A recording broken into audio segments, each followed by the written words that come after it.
I'm calling the meeting to order. This is the November 19th, 2025 meeting of the Norwalk Harbor Management Commission.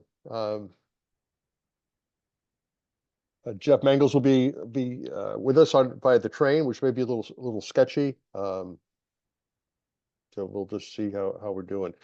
So the meeting is called to order. I'll do the roll call. Matt Gifford. No. Lori Jones. Yes. Present. Alan Kibbe, present.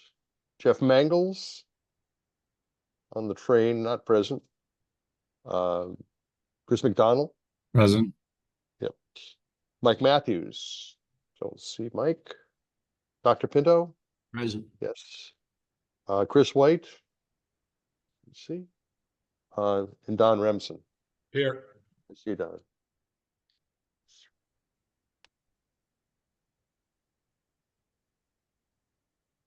We lost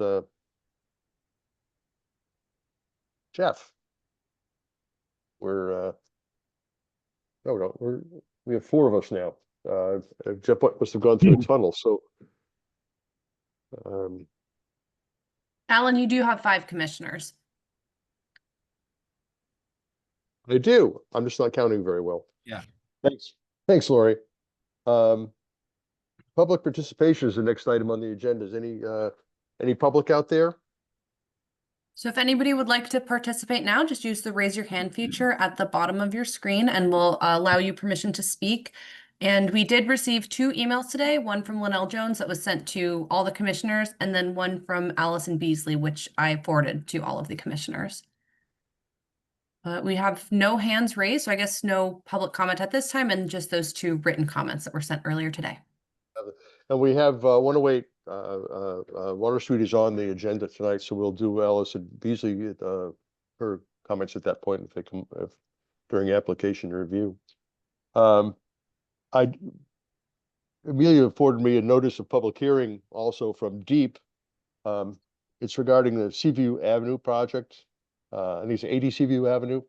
There's going to be a public hearing via Zoom on December 11th, 2025 at 5 p.m. And comments for that are due December 23rd, 2025. That's all on the Deep website, but apparently the notice, special notice was sent out. So again, I don't know any more details than that at this point, but that's an application review committee issue. Just for general information, I had a request for dock space at the new city dock there in the East Channel. And I asked Ken Hughes what the procedure was going to be for that. So we all know, and if anybody asks us, and that the deal is that Pam Rayla in the Recreation and Parks Department keeps a waiting list for available slips there. So anybody who inquires about a slip at the new marina next year should reach out to Pam for new slips. Mm-hmm.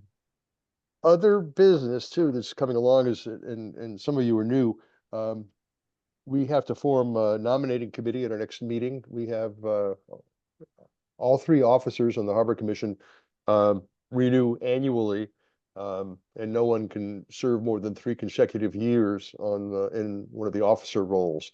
So I am up with that. Lori is done with her 3 years. I'm not sure where Jeff is in his term exactly. But the point is we need a 3-member nominating committee. We do that at our next meeting. So think about if you're interested in being on the nominating committee. We'll have to, it's 4 people who have to nominate. At least 2 of us will not be able to be serving in the current roles we serve now. Doesn't mean we can't be an officer, just means we can't stay in the same office. The other thing is this is a mayoral transition year, and I've not been through one of these on the commission since I haven't been on the commission for the 10 years that Mayor Rilling has been in charge. But we do have 4 of our commissioners' terms expiring on the 31st of December. So it would be useful for those guys if they want to be reappointed to reach out to the mayor's office sooner than later, because I'm not sure in the transition, and we haven't had a mayoral transition in a decade. If that gets lost in the shuffle or just what happens. So those four whose terms are up, that's Lori, Mike, Dr. Pinto, and Chris White are all have expiring terms. I just don't know what the transition is when we have a new mayor coming in. So that's just an item for information. Moving along, acceptance of minutes. You want to run that, Lori? Yep. So everybody received the minutes from our October 22nd meeting. I received 0 feedback. So is there a motion to approve them as distributed? I'll make the motion to approve the minutes. Thanks, Chris. Seconded by Dr. Pinto. All in favor? Aye. Any opposed? Aye, Jeff Magel. Okay. Any abstentions? Okay, the minutes are passed. That's it. Jeff is back with us. He must have come out from underground. I am, no, sorry, I'm still another few minutes. Dr. Pinto, Application Review Committee. Thank you very much. Yeah, we have 3 applications this evening, and the first is at 25 Commerce Street, which is a COP, and the applicant is David Slapin with the Commerce Street Associates. Proposes to repair a 60-foot of authorized boulder seawall at the location, and about 133 cubic yards of existing 24 by 60-inch stone boulders will be excavated and reused, and certainly supplemented with about 30 cubic yards of 1.5-inch quarter stone, and is in 30 cubic yards of mass concrete and 1,250 square feet of geotextile fabric for reinforcement and drainage, certainly holding back that wall. The repaired section will be capped with about 5 cubic feet of concrete. An anchored floating silk curtain will be installed and maintained during construction. The work will proceed in 10 to 15-foot sections from the upland side, and that was certainly very critical as far as we're concerned, as far as no work will be done on the waterward side, but only from the upland side, and with soil excavation stockpiled and reused and properly disposed of off-site. And they have a larger stone will be reset and secured with PVC coated steel dowels and reinforcing bars prior to the concrete placement. The landward area will be lined with geotech fabric, backfilled, compacted, and finished with a concrete cap and pavement to match the existing conditions. And I think Mr. Hiltz is here to sort of bring us the fine tuning of that particular project. Which, I don't think I can add much more to that, John. it's sort of a scoop that I found from your application. Yeah, well, that's pretty much it. I'll let you reinforce that, because I'm not, as I said. Okay, no, that's fine. I mean, it's an old wall. Yeah. It's on the 34 aerial, and I think it goes back even farther than that. It's been repaired before. The section that's really compromised right now, and it's not falling down per se, but you can tell from the photographs that there are sections that are settling, differential settling, and some of the hand set stones have fallen in. So basically, there's a large area rather of asphalt kind of coming down from Commerce Street down to the seawall itself. And that just drains a lot of water onto it. There's truck traffic there, so there's obviously some loading involved. The rest of the wall where the building is, for example, and even north of the section that's being repaired, where they basically don't do anything except park trucks and store things, those are pretty sound. So this is really the the kind of the weak point in the wall. And it, the gentleman contacted me. He'd been discussing it with Norwalk Marine Contractors. Skip asked me to do the permit, and I imagine that he'll probably be doing the work or overseeing whoever does do the work. So it's basically, excavate, behind the wall, stockpile the soils, reset the wall, as needed. It's pretty stable there in terms of substrate. That's pretty hard stuff, as you probably are aware, anybody who's tried to dredge there.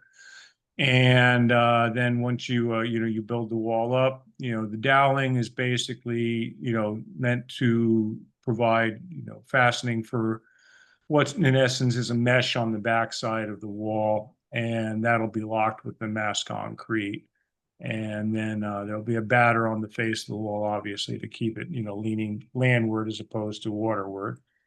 The drainage is basically there on the top, to try to collect some of that water as it comes down and allow it to percolate into the soils and then out through the wall, as it goes. The filter fabric obviously is to hold the fines back that may want to migrate with the runoff.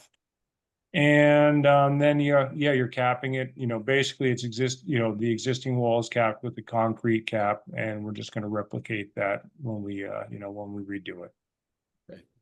Yeah. Well, the application review committee, reviewed that application. It certainly has a number of strengths as far as, what our concern was, so it was an in-kind repair process, which is certainly Exactly. And the main thing you considered was certainly the erosion and sediment controls. Yeah. Was looked at, and there was no encroachments that we Nope. and the engineering review was reviewed for a flood hazard. So Yeah, no, this is actually, I just revisited a wall similar repair that we did in Westbrook, actually, several years back after Sandy. And that wall looks as good as the day it was finished, 15 years ago or thereabouts. So. well, I guess moving forward, any of the commissioners have any questions on this application? Chris? No, it looks pretty straightforward. I don't really have any questions. Well, based on the circumstances, we can certainly make a recommendation. Is that the proposal certainly for reviewing the proposal for compliance with the NOAA Harbor Management Plan, that we find the proposal work is consistent with the harbor management plan and applicable state and local regulations, as we indicated, and subject to the following conditions, perhaps. And again, as we always usually point out, that the best management practices be kept during the construction process to avoid any debris, anything falling into the harbor. And the other thing too, is it possible to get an online, sort of an as-built survey for that as well, to sort of have I can ask the owner if he wants to do that. I don't know if he wants to, lay out for it, but I mean, I'm happy to, he probably should anyways. Let's put it this way: the survey that was just done is pretty recent. Yeah. We could come back and reshoot anything that, I could recommend to him that he does that, just to make sure that things are where they're supposed to be. That's not a problem. And that, we certainly encourage, the construction to be performed at low tide. Oh, yeah, no, you have to. I mean, that's, this will be done in the dry, yeah. And the silk curtains are in place.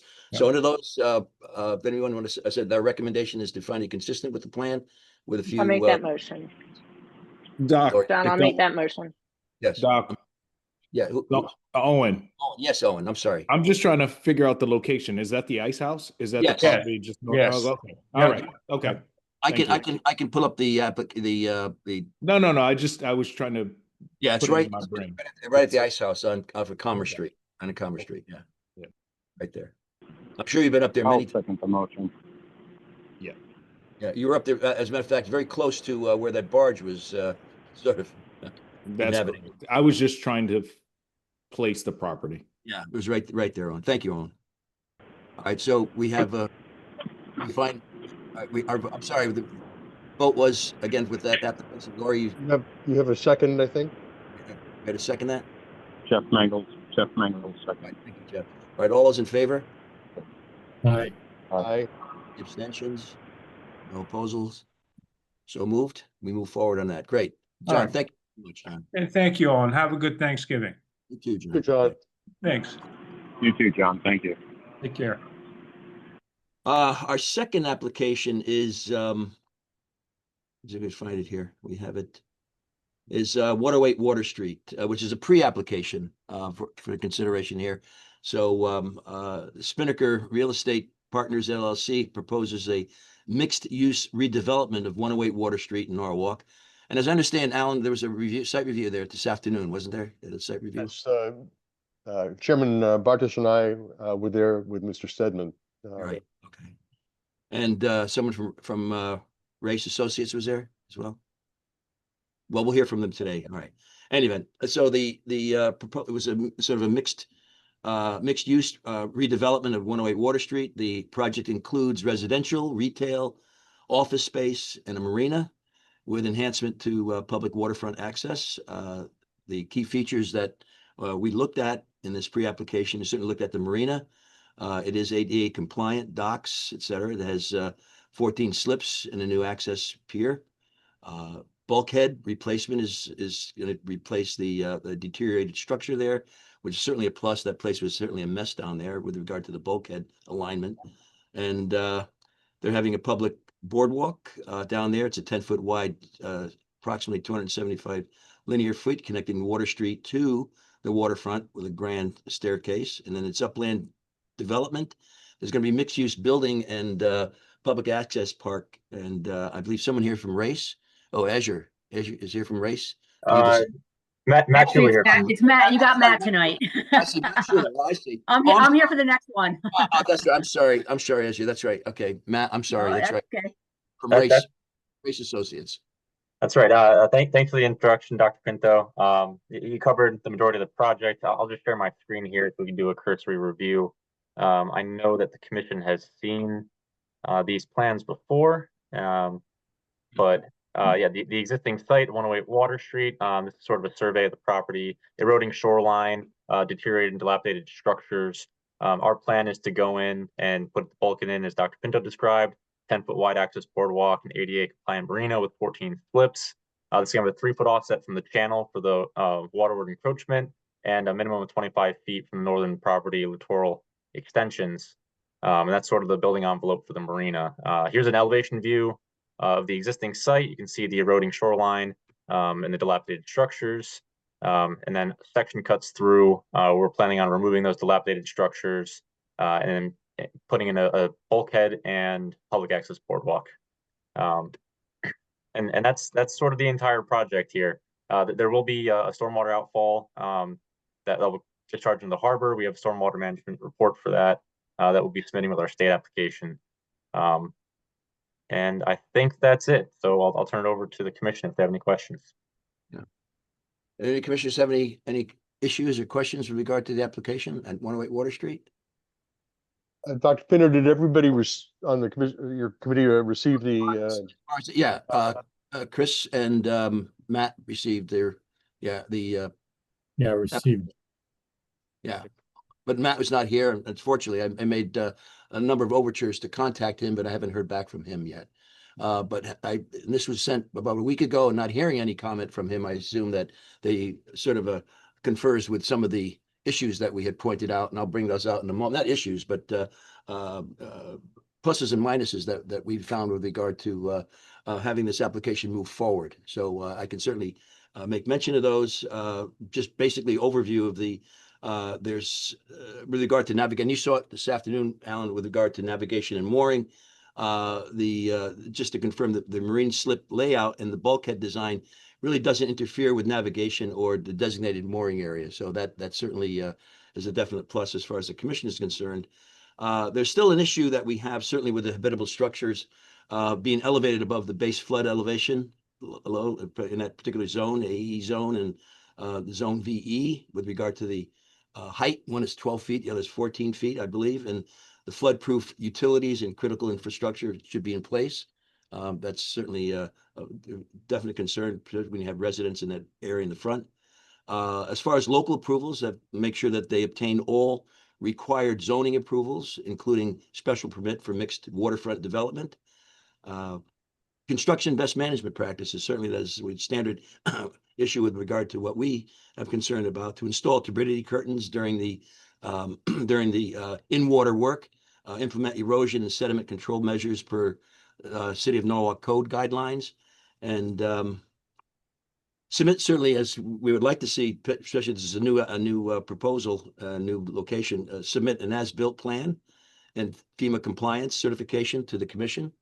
And lastly, since there's only one, I understand there's one outlet drainage in there, Alan, I think did you review that outlet drainage? Yes, you can see, it's right on the plan there. It's just a small area of the lawn area there, right? Yeah, so that's good. So we certainly encourage, from the standpoint of the commission to incorporate permeable surfaces and sort of rain gardens where it's feasible to complement the stormwater plans and runoff that goes into that area over there. So that would certainly be an issue, not an issue, but a recommendation that we can make for the plans to certainly move forward. All right. Chris, I don't know if you had any other comment or. Yes, about the outfall. So will the outfall be fitted with backflow preventers? Yes, it will be. I believe that's highlighted in the stormwater management report. Yeah, the elevation that's proposed here at -0.4, that'd be inundated, halfway through tide cycle and above. So that would need a backflow preventer to be effective. Right. Because that's really what's needed to keep Water Street dry. Well, probably one of the areas that's to keep it dry. Well, there's multiple, but the water almost never flows directly from the sound into Water Street. It comes through the outfall pipes and backs up to the storm drains. Right. So this, among others, are points where the water floods, Water Street. And that was the recommendation of the resilient Sono study that was done. Right. I know DPW is reluctant, has issues about keeping them clean and keeping them debris free. That's the challenge, but it's pretty key to not having waterfront, revert to its natural state of being water. Well, as I said, a recommendation from the application review is that we have no objection to the proposal moving forward. Again, with the following comments that we had just made with regard to incorporating sort of a permeable surface in order for any water effluent going off there before it goes into that culvert or that channel there into the harbor. We'd like to see it maybe an as-built survey plans and indicate that it's FEMA compliant certification to the commission and maybe into DEP. I'm sure we'll have to require. And then, of course, during construction of the bulkhead and marina, that turbidity curtains during the in-water structure work that's going to be taking place and implement erosion control. That'll be part of the applications to help it move forward. Again, and making sure that all required zoning approvals have been made, for the city, special permits for the mixed use, because you're going to have residential and waterfront development. And I think that's it. Again, as far as navigation and mooring, as I said, we have no concern, not concerned that the outlay of the docks, the distance from the channel, and also the way the marina is set up is certainly consistent with all of the harbor management requirements with regard to marinas. So under those circumstances, as I said, I have no problem having the application move forward with the plans. Chairman Bartos, do you have anything to add since you were on our? Oh, that's right. Steve, you were down there. No, thanks, Mr. Chairman and Dr. Chairman. No, as I'll say in my report tonight, we tabled this at the beginning of the month, just in anticipation of this review. And my personal opinion is to have no objection. Obviously, it needs to go before the commission in December. But that's really all I have to say for now. Thank you. All right, with those recommendations, do you want me to repeat though? As I said, we have no issue with, we have no objection to the proposal moving forward with the comments that I had made. I'll put that in a final report to Race.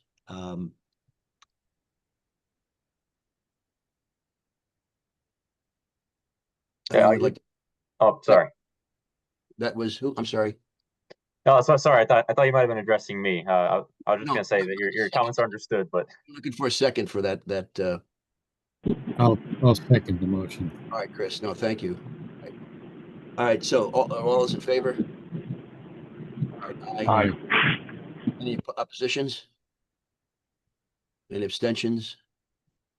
We have 5 commissioners here, Alan, this evening. We do. We have a forum. All right, well, so moved, and I will get our letters out in a reasonable period of time within the next few days. All right, thank you so much. No, You. Matt, thank you very much. And I believe the last application is, and again, all right, Azure, you're on, I guess, or who else? You have some, this is 6 Golden Court. It's the applicants is Teresa and Burl Duncan, who propose to elevate an existing single-family resident at 6 Golden Court to meet the floodplain, the basic floodplain elevation requirements to enhance flood resilience, which is certainly a definite plus.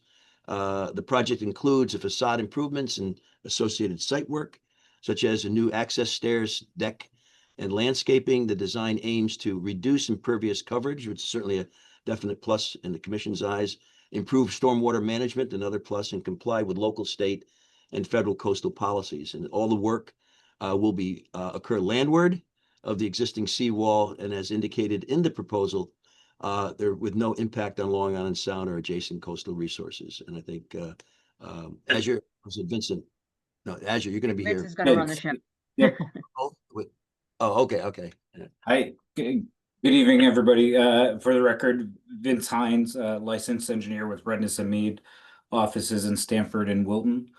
Our office has provided the site engineering and some zoning consulting for the project here at 6 Golden Court. Tonight, I'm here with Azure D and Howard, who can provide insight as you may need for any clarifications. Any site plan specific comments, I'm happy to respond, but I'll start with some short overview and start sharing my screen here quick.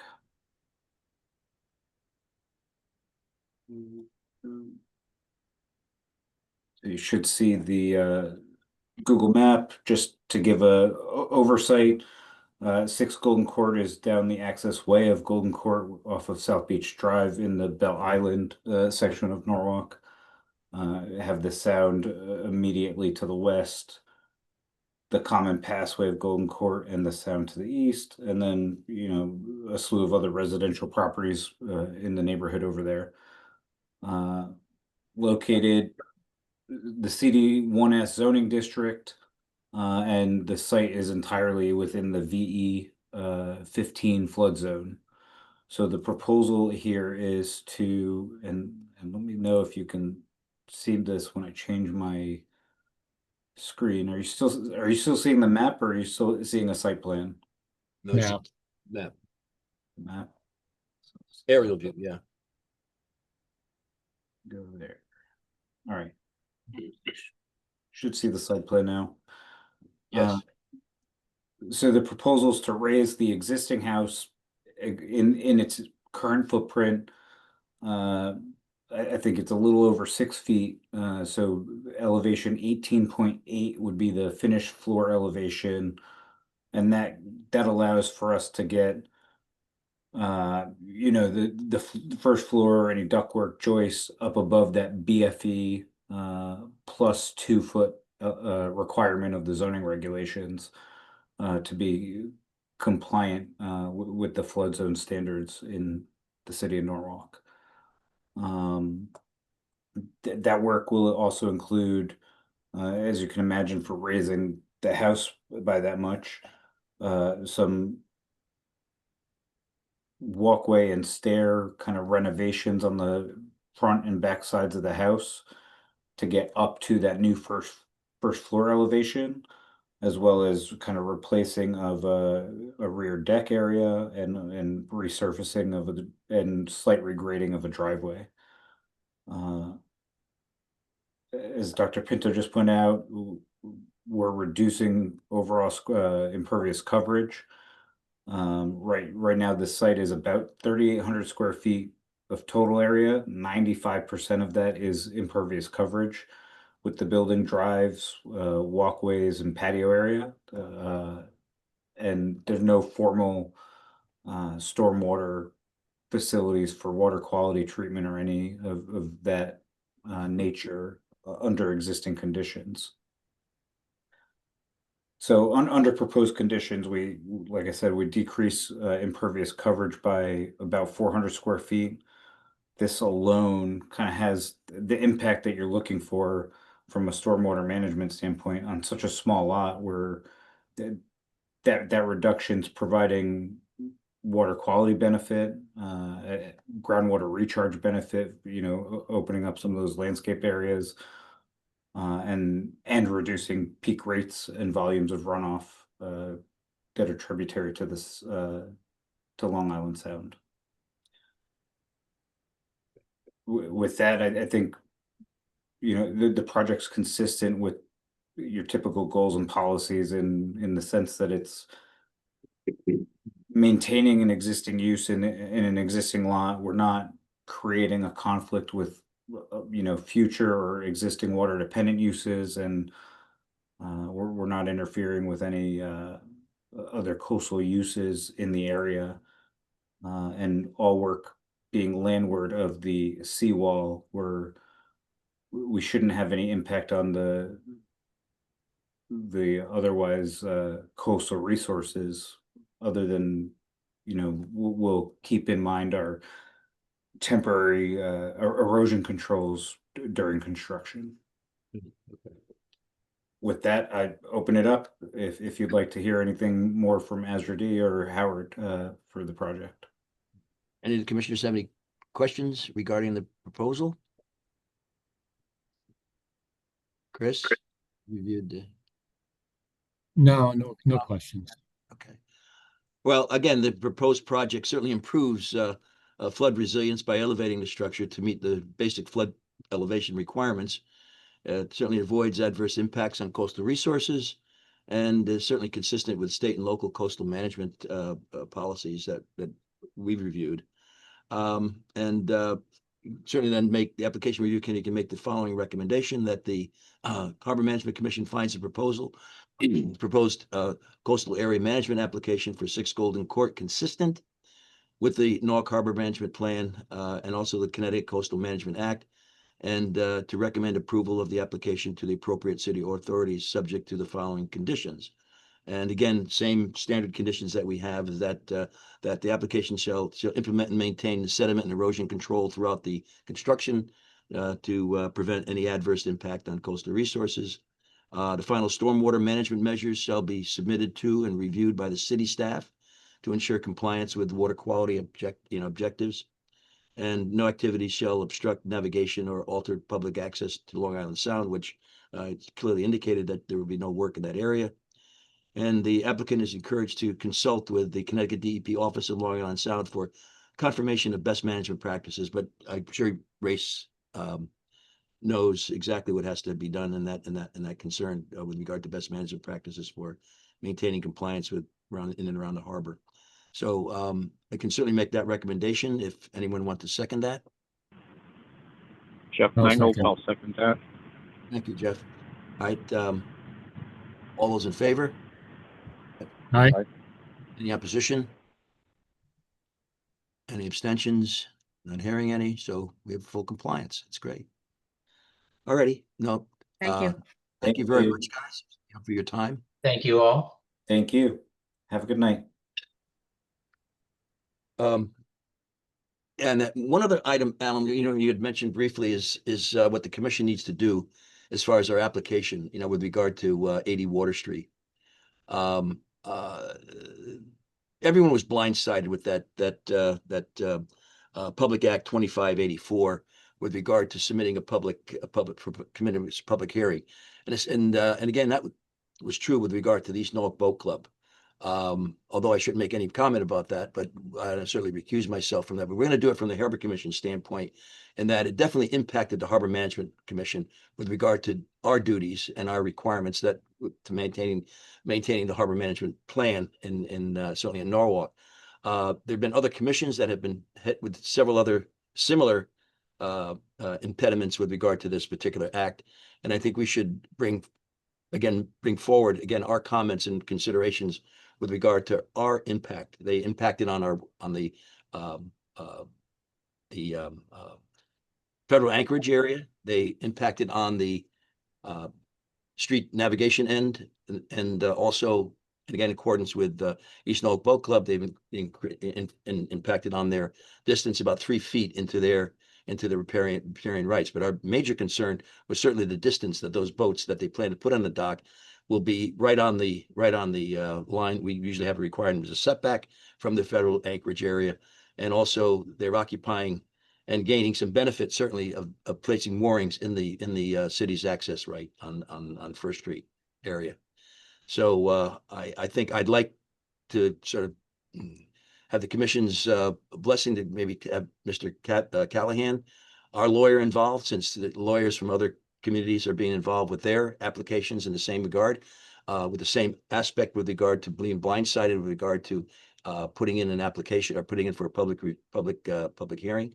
I think we need to do the same thing if not, then what I don't understand is that everything that we've said for the past 3 letters about the obstruction, about the distance from the anchorage and encroachment on the riparian rights for East Norwalk Boat Club, in 3 years past that we've made comments and DEP has not regarded our comments for reasons I do not understand, but it still went ahead and put this application and allowed this application to move forward, which I certainly have a problem with from that standpoint. And I'd like to hear why they're allowing this application to move forward, despite they know the rules as far as our harbor management plan is concerned, because they helped write it and they agreed upon them, but yet they're not doing anything about that or cared about doing anything about that, as far as I can see. So I think it's in our charge to certainly state the argument that we need to have a public hearing, based on that public hearing, to argue our case for how it impacts the Norwalk Harbor Management Commission. You know, not necessarily the East Norwalk Boat Club, but impacts our ability to move forward and carry out our duties with regard to the city of Norwalk. Anyway, that's my take on all that. What action are we proposing, John? Well, I'd like to talk to again to put our own proposal in for the public hearing. When the public hearing goes on, I have the dates there, was at December December 11th. 11th. December 11th. And there's a deadline for public comment on the 23rd. And I think we should submit our own letter of indicating how the Norwalk Harbor Management Commission has been impacted upon. And I'd like to have Mr. Callahan sort of help us draft that, as lawyers in some of the other communities are doing the same thing. Save the Sound is also being affected by this act, and they often got their lawyer, but it's sort of a slightly different case. Has got an issue with that 84. I'm sorry, the Act 2584 with regard to some of their concerns. So this is not just a local issue. That seems to be a statewide issue so far. It's starting with about 5 localities being affected by this new implemented plan that they have, this Public Act 2584. So I think we need to put our 2 cents in and comment how we are impacted about this decision that DEP has made or plans to make. When was this enacted, John, this 2584? This June. Okay. But in their website, they maintain that all a petitioner needs to have is 25 signatures. Now, you not only need the 25 signatures, but you have to explicitly state how you are impacted upon. Nobody knew about that. Nobody knew about that new law, except one lawyer, Mr. Casey, brought that out, and that was a letter sent to, I think it was sent to the East Norwalk Boat Club, saying that the public, that letter that they sent has no weight and no bearing, and that they're going to deny their as an intervener, as a public, you know, in that discussion. So that sort of, that definitely has an impact as far as we're concerned, but we need to again discuss this. We'll discuss it among the application review. We'll bring something forward, but we need to get Mr. Callahan involved to see what our rights are being infringed upon by having this application move forward at 80 Water Street, despite the fact that we mentioned it's close to the harbor, that the federal anchorage. DEP knows that, and it's also encroaching on the city's rights on First Street. Yep. And also here, they're using that now, as far as I know, they're using it as a set for mooring, and they're collecting a fee. They're collecting, I believe they're going to be making money off of that, those docks on city property. So that just that under consideration, I think is enough to sort of move forward with a strong letter indicating how the Harbor Commission has been impacted on this new decision that the Mhm. DEP is being made. All right. I mean, I'll contribute that I spoke myself, Steve Kleppen and Attorney Callahan met this week Okay. to discuss the street ends, and Indigo, the consultant, is getting close to finalizing their report. So we wanted, the Corporation Council to start looking into, doing the due diligence on the street ends and all that. And we pointed out the issue with First Street. And I think he was aware of it already, but I pointed out that part of the issue was that the dock extending from the north into the littoral rights of the city's right of way. Right. Well, it's just that's how the city of Norwalk, so we can clearly delineate exactly how we are impacted by the fact that this project moves forward here. Right. The East Norwalk Boat Club did not indicate that, and that's why they negated their application as being having intervenor quality. Mm-hmm. But again, in all fairness, East Norwalk Boat Club and several other boat clubs were unaware, and also several other commissions were unaware of that new June 1 Public Act 2584, so that's to me a mystery that certainly.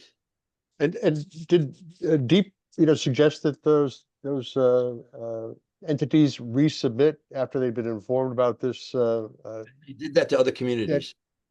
They did that in other communities. But East Norwalk Boat Club didn't have an opportunity to resubmit based on the Not new. yet, but we can too. As a matter of fact, we as a Harbor Commission can submit our consideration as an individual, not just the East Norwalk Boat Club, but we can do it too, as other commissions are doing as well, because we are definitely impacted upon that decision, or this new act that they made, and so we can clearly state how we have been or we will be impacted upon by that proposal. And the thing is, if you recall, when we had a discussion, well, actually, we saw a public hearing for the Walk Bridge project, we got knocked out of the box also with regard to acting as an intervener in that project. And we said, as far as the hearing officer, that we have no more jurisdiction than a local, as I say, citizen to make comment on a project from the state. And so we might consider ourselves a local citizen or a local entity that has been impacted upon by these decisions. So under those circumstances, this is what some of the other commissions are arguing. So how would you like to proceed? What would you? Well, Chris has already indicated that we would like to bring this point up with Mr. Callahan, and also review the Public Act 2584 and see what our issues are with regard to putting in our own comment with regard to the public hearing. And how would we do that? I mean, did you want to have a committee? That's what I've been waiting to sort of discuss with Mr. Callahan, if the city wants to pursue that, because they are encroaching on city's riparian rights. They're also encroaching on the federal anchorage area, and we need to make that known as we've done in the past. And I think in this public hearing, I'd like to hear exactly why the DEP plans to choose a tack that is kind of different than the Norwalk Harbor Management Plan and recommendations of the Harbor Management Commission. What's the next step besides the public hearing? That's a good question. I'm not sure about that, Alan. But as I said, I think we need to put our hat in the ring in all this, and making sure that the hearing officer hears our issues with regard to impacted upon. Do we need to submit a petition with a statement of impact? No. We as a commission can certainly do that. We can, if we require 25 signatures, I'm sure we can get 25 signatures. Yeah. But the point is that we need to clearly delineate how this is going to impact the Norwalk Harbor Management, Harbor Management Commission. Sure. We don't have a lot of time. That's the, No, we'll get it together. No, we've already, yeah, as a matter of fact, been in touch with, there's a lawyer from the Save the Sound. There's also a lawyer from Greenwich who's gotten their ball rolling. So I'm waiting to hear from how they're proceeding and how we can proceed as well. so you just keep in touch then about, what we do on our end in terms of having, if we need it.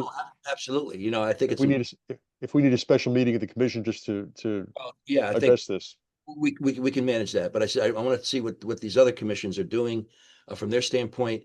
Greenwich is way ahead of us. They're ahead of us for about 2 weeks because they've been negotiating now with and discussing with Deep with regard to the issues that they had. And so I was very concerned. I talked to the chair of the commission, the Greenwich Commission, and they seem to have a lot of backing from some of their legal department in their town. So I'm hoping we get the same cooperation. So who has the action reaching out to Darren Callahan? Darren Callahan, yeah. Who's gonna do that? Well, Chris has already been in contact. You gonna do that, Chris? Well, no, well, this was specifically about the street end, Yeah, and I know. We'll just add to that. he's aware of the issue. I don't know whether I didn't ask him to take any action other than Well, I can, as I said, I have no problem calling. I've called him before about issues, and so I'll give him a call and see if we can set up a meeting with him. Fine. Discuss what our next step would be, if the city wants to pursue it too, type thing, because they are also impacted on it as well. Yes.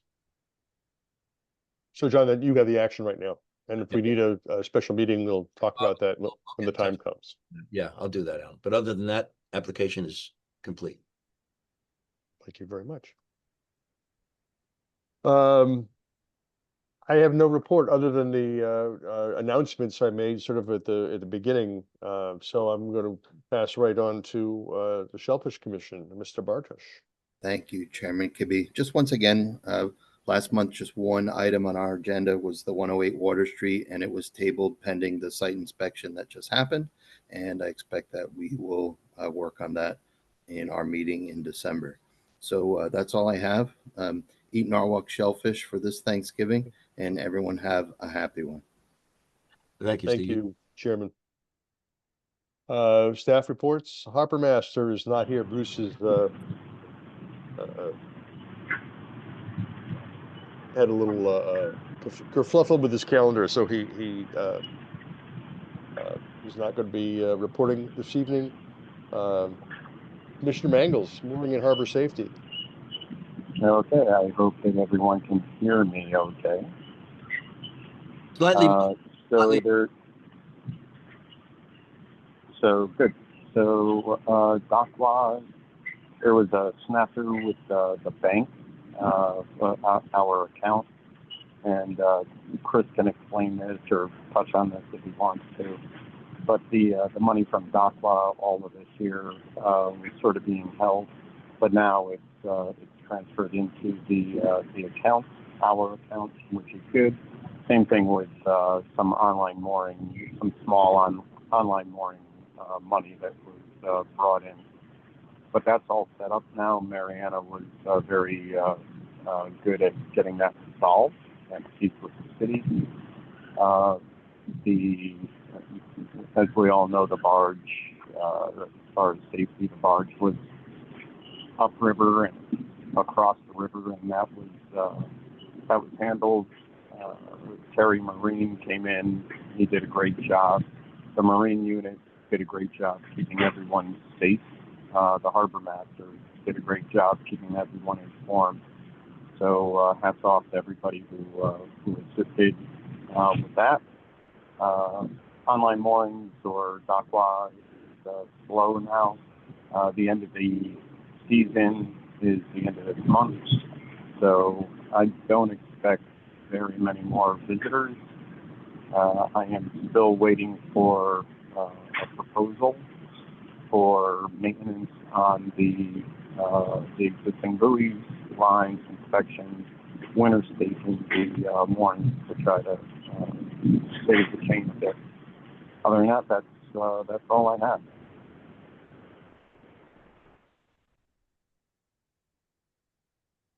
Any other commissioners have any questions for Jeff? Thank you. Thank you, Mr. Mangles. Chris, finance. You're welcome. Yes. Well, I'll just pick up where Jeff left off. So yeah, for whatever reason, the routing wasn't right for the payments coming in from DocWa. So when we noticed that we didn't, none of it was being credited to our account, I had Marianne check into it, and magically $7,600 appeared in our account this past month, which is A, good news that we got our money, and B, the better news is that it's more than twice what we made last year off of DocWa. So all of Jeff's efforts of getting the moorings in there and publicizing them and maintaining them is it's really starting to pay off. So we've more than doubled the revenue that's being collected from DocWa, which I guess is which is the transit mooring. So that's all great. The other issue is, and I think I sent this around to everybody, every year we put in a request to the city for a grant to sustain us. I mean, there's various ways of justifying it. In the past, it had been sort of in the $20,000 or $30,000 range. Last year, the hearing for it was after the new administration in Washington started and budgets were being cut everywhere. We were not given any grant from the city for what they call the fiscal year ending 26. So that's the fiscal year we're in. So the request that's going out now is for fiscal year ending 27. That's through the end of June 2027, starting the middle of next year. We have to, let me share my screen and then we can see where we're at with this. So this is what the form request looks like. This is the year that's just ended, and this is the city's fiscal year, not our mandated calendar year. So I run two summaries, one ending June, one ending December. So this is the actuals from the year just ended. We ran a surplus of $9,000 with a expenditure of $67,836. This is the numbers we put in for last year, and that's for the current year we're in. And the totals here, we ended up, and I zeroed this out. We put in a request and it was denied. So we're getting nothing from the city of Norwalk this year. Although we're probably running transit mooring, that's already higher than we got.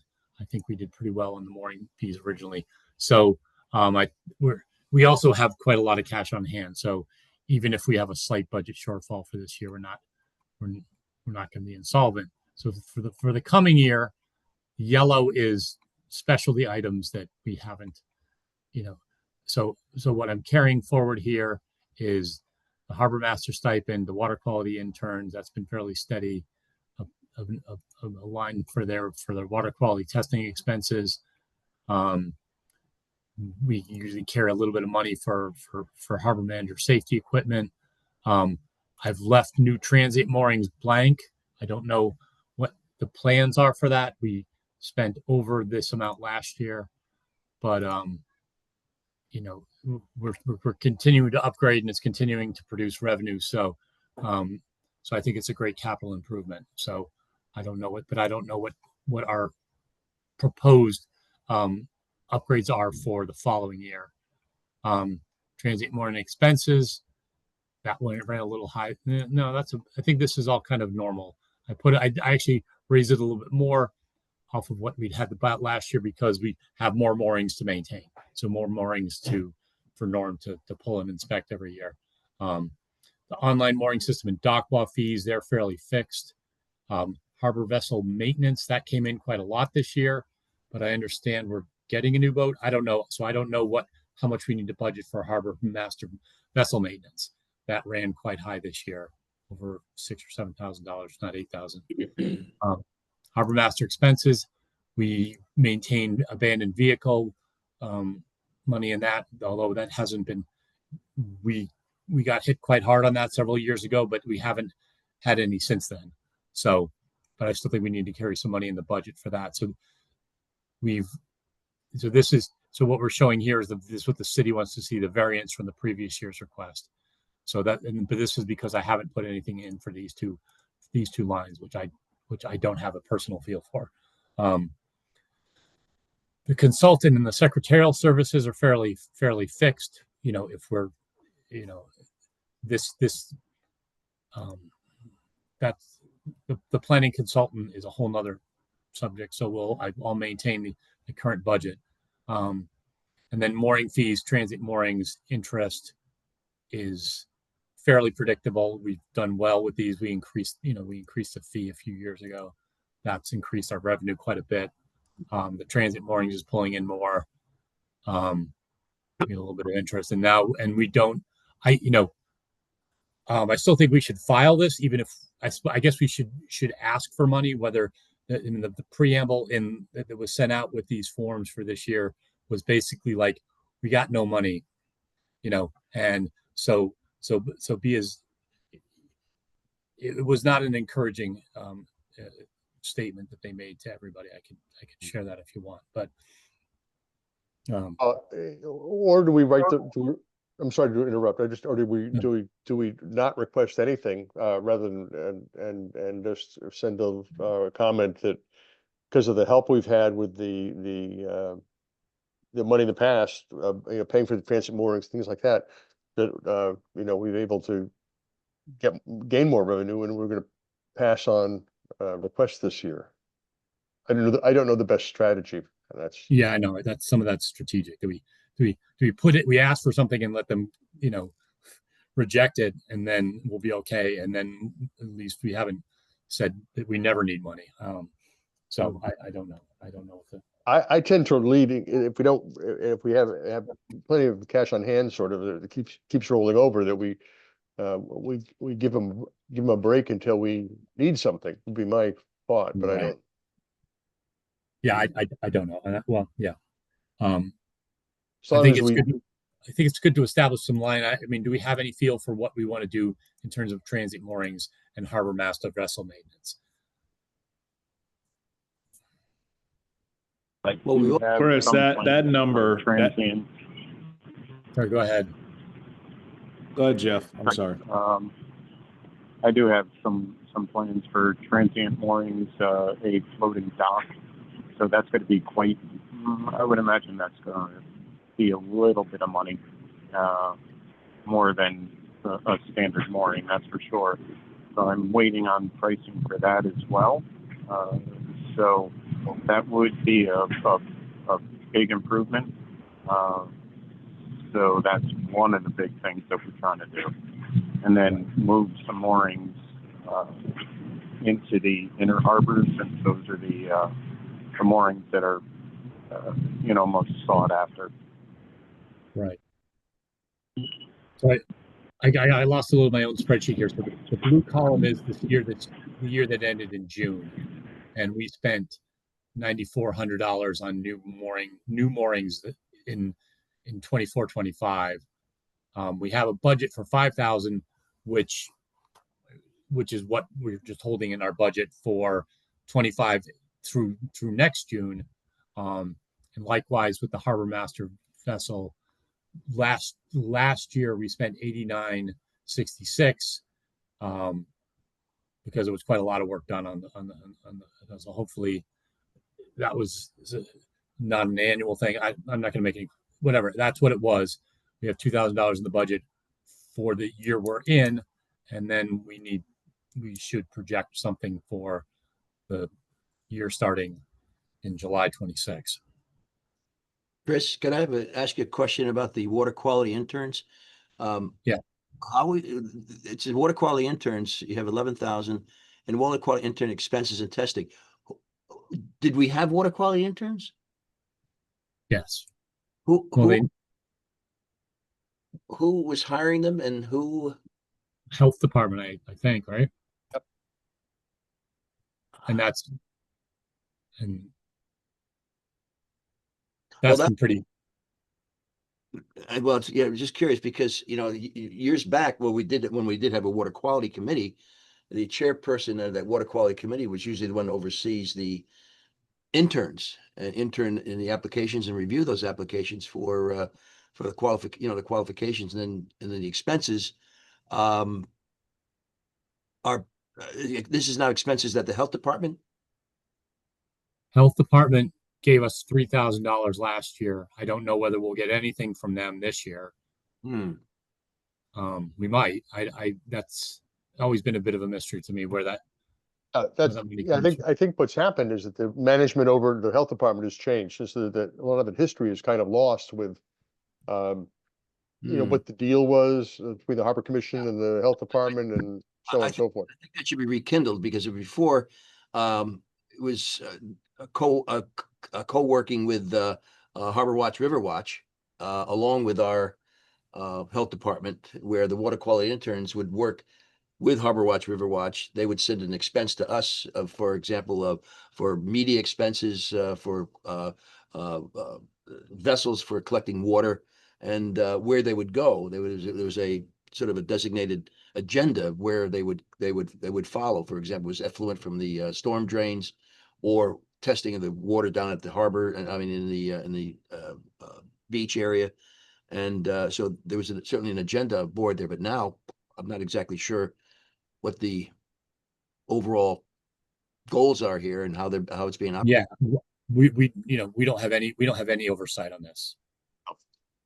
The question is, we should probably meet with the health department and just get that sorted out, what the exact remains. Yeah, you were going to look into that, I think, Alan, right? Yeah, I can. All right. Yeah, it'd be interesting because okay. Right, and I don't know if we're doing any work with Harbor Watch, River Watch, with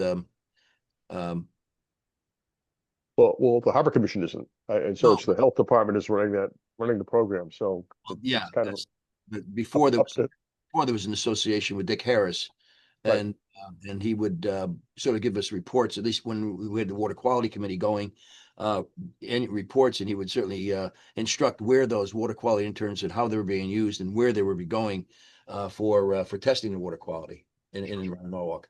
And there was a plan. There was a plan, and one year was really the effluent that came out, for example, around Moody's Lane in the Upper Harbor area, that we're very concerned about what the effluent coming out to those storm drains, because that was the higher bacterial count that we were seeing coming into the harbor and around that area. And so anyway, I'll follow up with the health department. Okay. Right, because their work aside, this, the fiscal arrangement has always seemed strange to me that, we're on the hook for the full boat of the water quality interns stipend, salary, wages, I suppose is the best word for it. Their wages for these interns. And it's slightly offset by the health department. The health department manages all of it. If anything, we should give them $5,000 and they manage everything, and they are on the hook, and they have the full overrun liability. And this past year, they only billed us $258 for expenses. The year before was almost $3,000. And I'll bet you it's probably due to changes in personnel that just don't know, what the arrangement is. Right, they just might not be sending us the bills for the lab fees. Right. I don't know. We have no oversight for it, so it's hard to tell what we're actually being billed for. Well, some years we got names with the what you call it with the invoice, and other years with the report, and other years I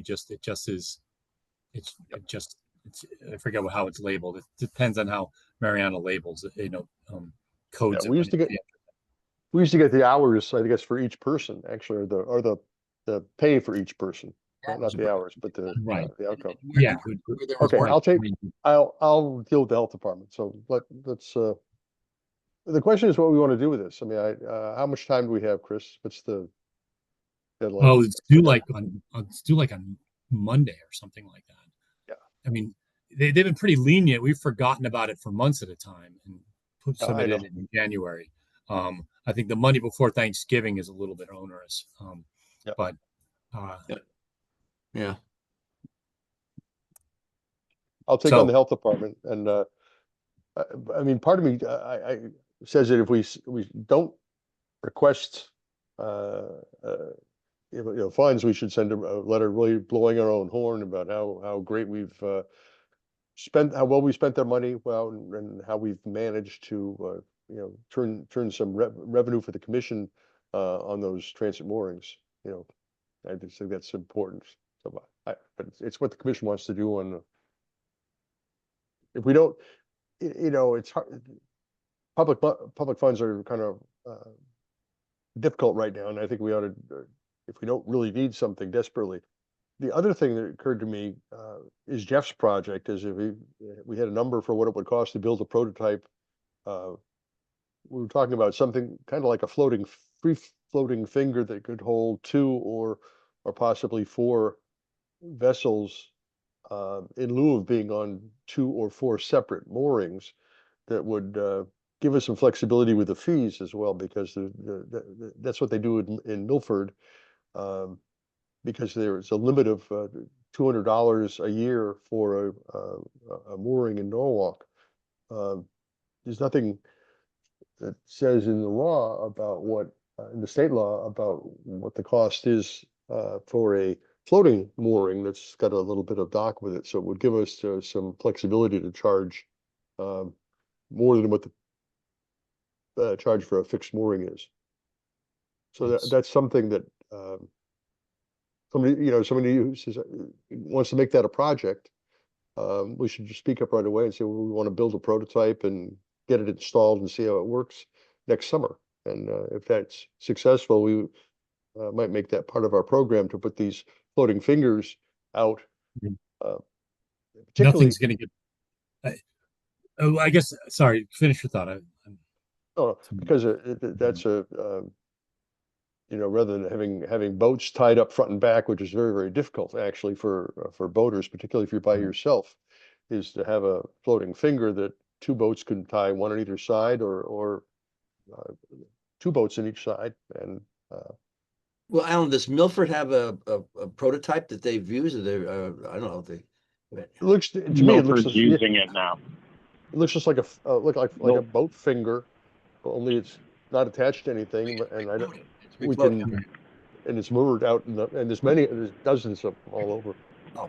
It works for them, but it's a very sheltered harbor as well. We would have to have a much more robust kind of, Maybe we can borrow one and see how it works in our harbor. Well, we would probably have to have it removed and stored for the winter.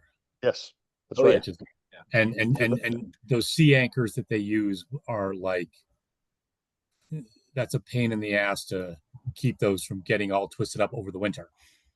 And And- anatomy, I got it. Yeah, and then reconstituting them and reattaching your dock once you put it back out.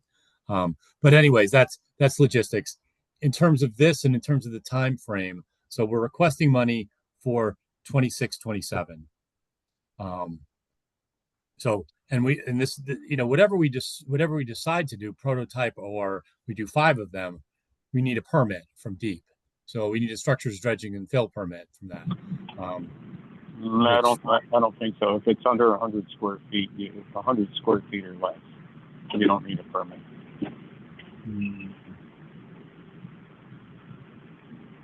What do you think, John? Well, there's the 440 permit. I don't know how. Oh, the 440 docks? Yeah. Yeah.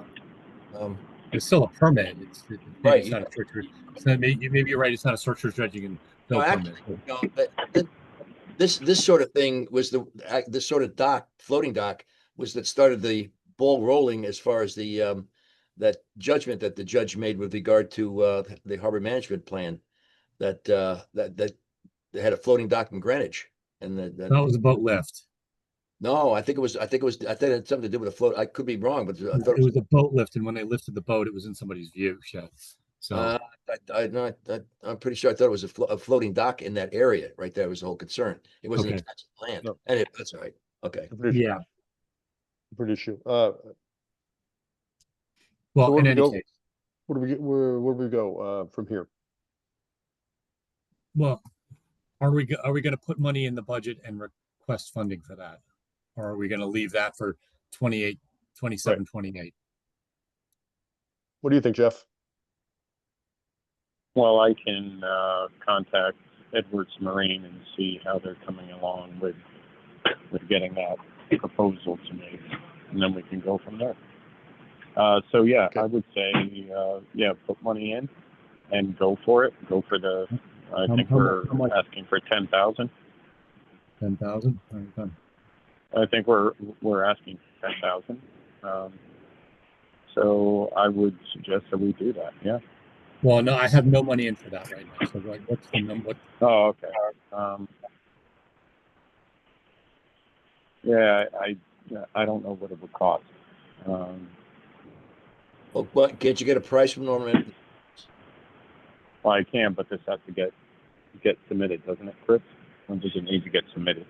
Well, I mean, you can get an. It's a budget price. You would need to get three price. If we put this out, we would need to get three prices.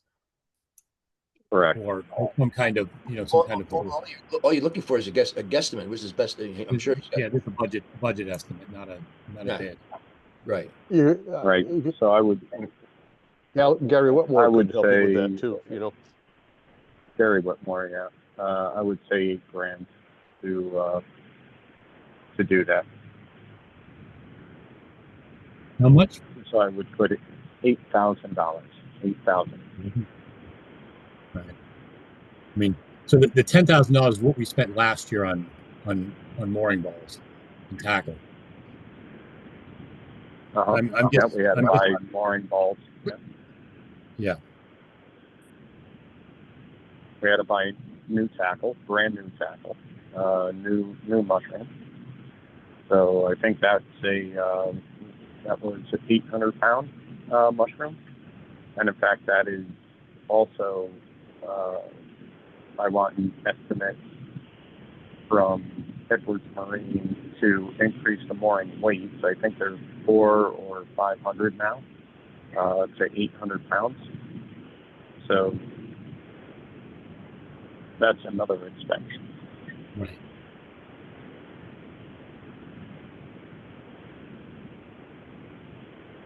Well, this is not due. I'm saying we probably won't have a problem putting this in after Thanksgiving. So if everybody wants to think about this, including the harbor master, about what we want to budget for vessel maintenance, we have $2,000 for the current year. We can just carry $2,000 forward if we don't think there's anything major coming on that thing. But I'm just requesting input because I'm purely guessing here. Chris, we are expecting the new boat 26, 27, but it still needs to be rigged. So the maintenance fee is on par, but the rigging 26, 27 is another number, right? Yep. So that part's not funded, all the, equipping it, is that what we're saying? Rigging it's funded for all of the electronics and everything, but we're talking fenders, lines, tow rope, all of the things that it needs to do its job. Okay, yeah. Think about it and send me a number. I mean, there's also we carry a little bit here for safety equipment as well. So yeah, we can certainly accommodate that. I don't have Owen, does it come equipped standard, like with a marine communication, marine radio and all those things? Yes, the vessel will come with a Garmin MFD. It comes with a marine radio, lights, spreader lights. The only thing it does not have is a radar, and it will not come rigged, and it will not come with bottom paint.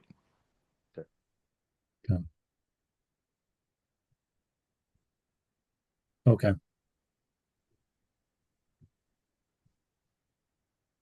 Well, those are certainly things I think we should happily be responsible for, but I think, I don't have a sense of that number though. Chris, if I would say to rig the thing, it's probably $800, $900.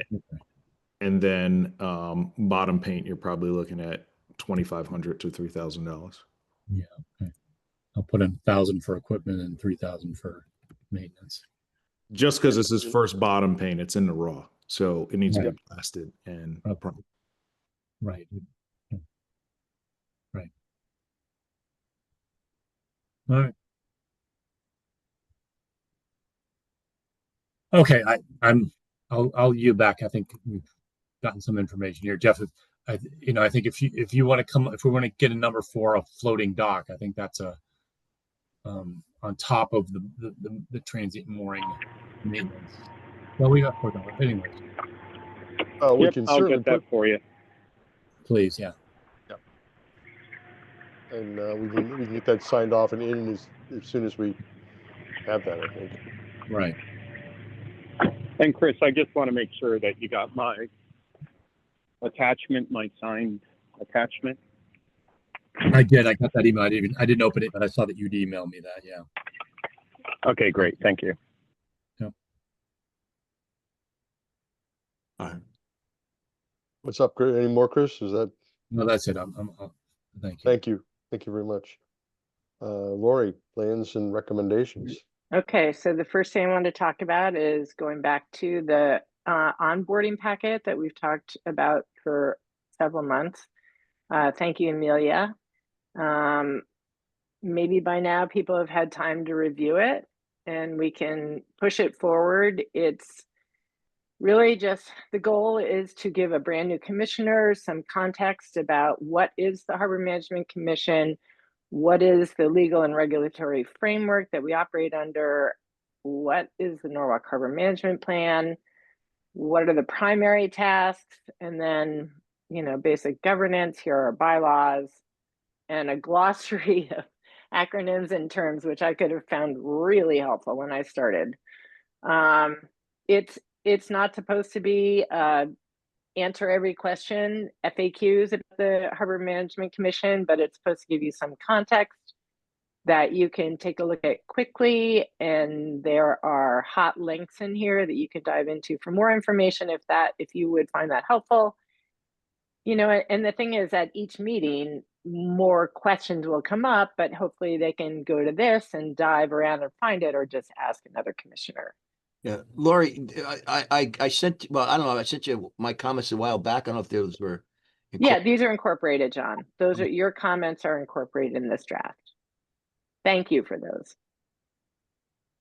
I think it's wonderful. It's also easily updated. I know this is not something Completely. that we're going to print and have 100 copies made and bound. It's just a working document, and if something comes up at a meeting, it can be easily added and for the next person that joins the commission. So I think I think we should accept it as and thank Lori for all the hard work in putting this together and make it part of the and it's a document really that Amelia would own, I would think, in the office there to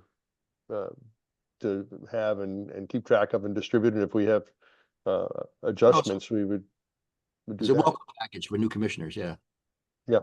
They do the same So thing. that first, Yeah, they do the the same. first page you're looking at is the table of contents. Right. And then, as you say, as you go through it, then the first chapter, it just states our mission, Right. explains our structure, explains how we work with other agencies, explains that we have a web page and what that web page, what can be found there, and on it goes. So, John, I'm sorry, what were you saying?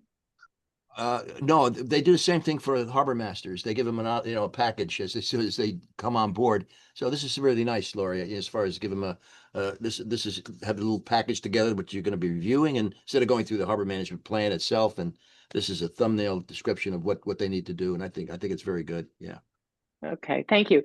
So if any, as Alan just said, it can live with Amelia and it's a living document. Jeff, did you have a question? No. Okay. So I think at this point, if, why not just put it into the city documents, and you guys will, hopefully there'll be new commissioners in 2026, and you can test it out and ask them for feedback. No, I think it's great. Okay. And I appreciate all the hard work that's gone into this, because it started off as my idea a long time ago that we should, I think as we had all of us coming on board, we're kind of confused and bewildered and it's even worse now that we don't have face-to-face meetings where we can kind of help one Right. another with things. It's Okay. kind of difficult. So thank you very, very much for the work. And I think it should be, I don't think we have to vote on it. I think it's because it is a living document. And Amelia, yeah, we can ask you, is there any city process that this needs to be run through? Nope, not as like an informal welcome document. I think this is great to have. I'm excited, and hopefully we have some new commissioners at some point that I can be the one to distribute this to, because I think it is so helpful. So thank you, Lori, especially, and then everyone who worked behind this. Okay, great. All right, so that's that. And then the next thing under plans and recommendations is I don't think we need to discuss, but I wanted to sort of quickly present ideas for updates. As we all know, it's a multi-year process to update the harbor management plan. We started last year. We tried to form a small committee. And by the way, if anybody had a chance to read the email that Linnell Jones sent this afternoon for everybody to read before, I have to comment that her criticism of this document and how, accusation that there were all sorts of illegal meetings, and her version of it just bears no resemblance to the facts and the reality. And Chris McDonald, Mike Matthews, Jeff Mangles, the three of you who have worked more or less on the harbor management plan, you can attest. I mean, we disbanded our committee because it under FOIA, we were going to have to notice the meetings and all that. So we all said, forget it. That's completely an inefficient way to work. So, that is correct. We disbanded. We looked at it. We had our own chapters to look through, and it was our choice to either continue on or not. And my choice was to continue on, and then hand in anything that I had, and that was it. We didn't have meetings to discuss anything and cross anything out or add anything in. No, we worked in complete silos. So we had one conversation at the beginning where we threw out some ideas around reducing redundancy in the plan and consolidating, pulling out all recommendations for the future into their own chapter. So we talked about perhaps what might be done, but then we went totally into silos. Chris Mangles had chapter 3, and he sort of threw up his hands and said, this is, way too subjective to figure out what to delete or what to add. Mike Matthews was going to work on the implementation chapter, and he never got to it because, he was busy. And also, we know that the whole authority of the Harbor Management Commission is up in the air now. Jeff Mangles did an outstanding job working on his own on chapters 4 and 5 and pulling out all common policies and putting those together with the common policies in chapter 3. But anyway, the accusations are just wild assumptions. So anyway, back to what I wanted to say is I also spoke with many coastal planners and lawyers and engineers, the people we work with, John Hiltz, Ezra D. Sliker, Tim Bartolomeo, just to see how they worked with the plan and what their thoughts were. And they find it useful. I mean, it was mostly positive. They all said that they're very used to the plan, and so they don't even really need to refer to it anymore because they've worked with it for so long. Liz Suchy said sometimes she goes to it to find support for what she's doing, which is great, so that when she comes to present to the Harbor Commission, she can use specific language that we have in our plan. There was one request that we provide more specificity, more specific guidance on policies, but as we know from Jeff Stedman and Dr. Pinto, this is intentionally, our policies are intentionally vague, so that they can be all inclusive. And it's interesting, I just did a little word search on chapter 3, which is our policies chapter. And literally the word should, in the 50-page chapter, we use the word should 286 times, and we use the word must 7 times. So I just thought that was very interesting. Okay. Anyway, I mean, it's an amazing document. So I'm assuming you guys can hear me because my earphone just died. You I can? hear Okay. you, yes. Okay. I can hear you. Okay, great. So the overarching goal was to reduce any redundancy and make it more user-friendly by having like hot links in the table of contents. So if you wanted to know what the mooring policy was, you could click on that in the table of contents, and that would take you right to the mooring section, rather than leafing through the 286 pages to find chapter 3, section 6, 2.1.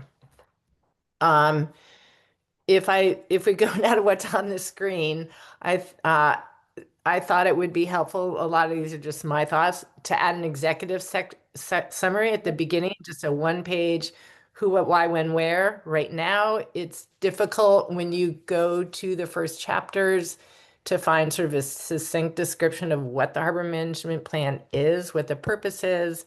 Anyway, so just a quick executive summary is one idea. Consolidate all the common policies, pull them out of 4 and 5 and put them all in 3 so that there'd be one chapter that had policies that are common to all areas of the harbor, and then have 4 specific only to the inner harbor, and 5 have policies that are specific only to the outer harbor. Create a new, as I said earlier, pull out all the recommendations that talk about future ideas and create its own chapter for future vision. And to me, it makes sense to dovetail that with whatever's happening with the Strategic Harbor Plan Committee, whatever they're called, Indigo. Because clearly they're going to be, they are thinking, they're charged with thinking about the future of the harbor. And so we should be coordinating with them and consolidating that information in the harbor management plan. And then the last thing was to, Laurie, excuse me, they should be coordinating with us. fine, John, it can go both ways, whatever. But somebody needs, yeah, we don't have, okay, whatever. Yeah, whatever. So sure. Yep, they should. But I think, John, hopefully they're thinking ahead All right.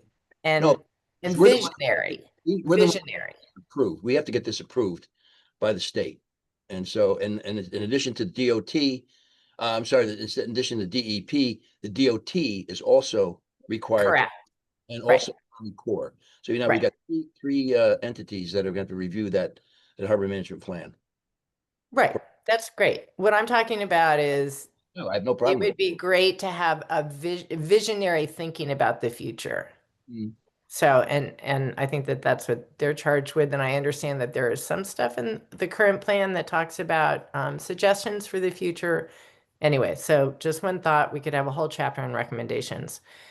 The last thought I had was to create an appendix for information that's currently in the first 2 chapters that is really more background information, historical, so that if somebody was interested in that, they'd have it there. I'm not saying get rid of it, it would be there, but it seemed to be not so important to have it right up front.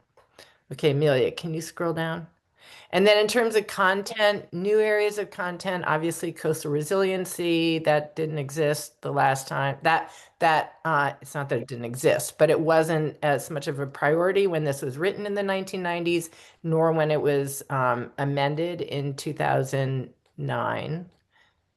And visionary recommendations we talked about. And then, the Clinton, Connecticut Harbor Management Plan has the coolest chart of responsibilities.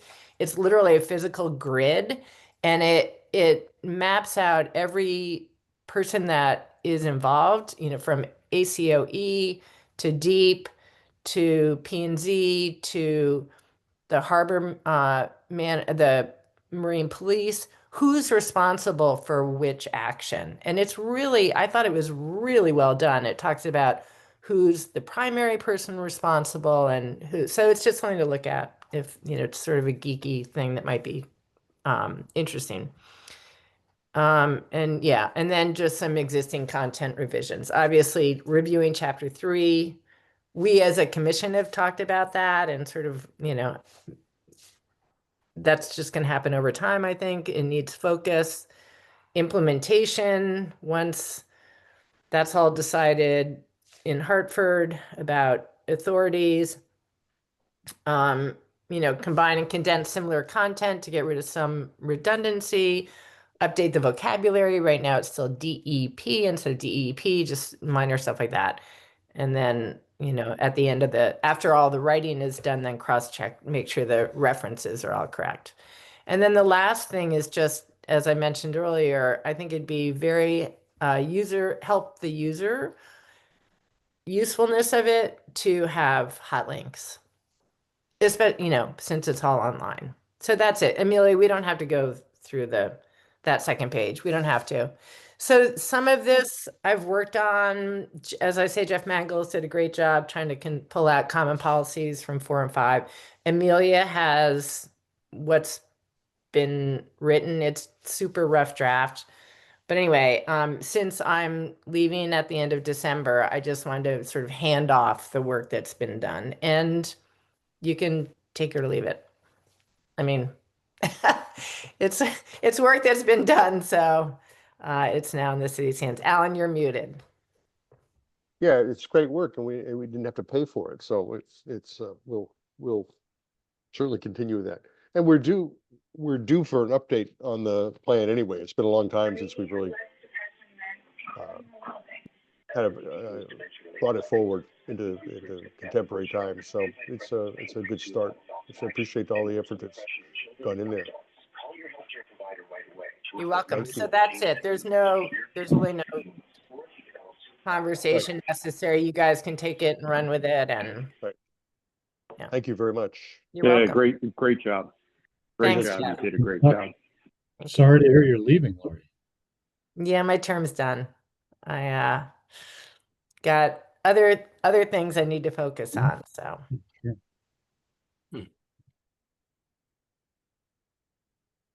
All okay, right. that's the end of my report. That's plans and recommendations. Thank you very much. The onboarding document, that's, I'm sorry, I'm a list here. Permanent plan board. Newsletter and website, I don't think we have a report on that.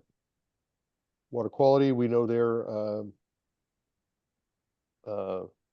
defunct for now certainly until we have a new mayor. That will be interesting to see if that gets going. Moving on to new business, the new dates for our meetings for next year, or on there they are. I guess we should just vote that they look fine to me when I put them in my calendar. So I'm I guess I would make a motion that the commission is agreeable with these dates for our 2026 meeting schedule. Good to me. Yeah, I'll say, fine. Yeah.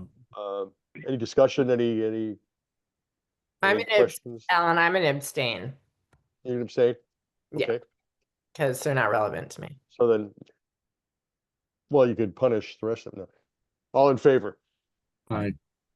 Aye. Opposed? Opposed? So accepted. Alan, where are these published? No, this is on the website. No, where is this? And does Amelia have these? Were these sent to? I didn't. Yeah, this is Yeah, all they're- in the agenda packet. So Oh, On okay. the- Okay. I at the got very, it. Yeah. on the left side, all the way at the bottom, you'll find the documents so you can add them to your calendar.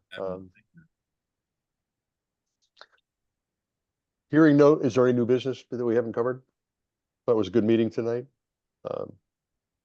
One Chris? item, which we neglected last year, the holiday, some kind of Oh, gathering yeah. party. We didn't have one last year. We had a great one the year before that, and several years before that. We've been a bit sporadic about having that. Well, we need the Shellfish Commission on board too, because they graciously, yeah, Yeah, yeah. they bring the best part by the bushel. So, I'll talk to Steve. I Yeah. was with him today, and it was on my list for him. yeah, that'd be nice. I would like that. Yeah. Since we never get to see each other in person either. Voting for that, I would certainly vote for that too. Yeah, I think it's a FOIA violation though if we all eat together, isn't it? I mean, I hope not. No, we I hope just we have- can't talk about business. we did. Oh, we'll just record the whole thing. That's all. There you go. All right. Is there a motion to adjourn? I'll make a motion. I make a motion to adjourn. Second. Or- All in favor? Aye. Aye. Aye. Thank you very much, everyone. Thank you. Appreciate it. Thanks, Have a great everybody. Take Thanksgiving. care. Have a good You turkey. too.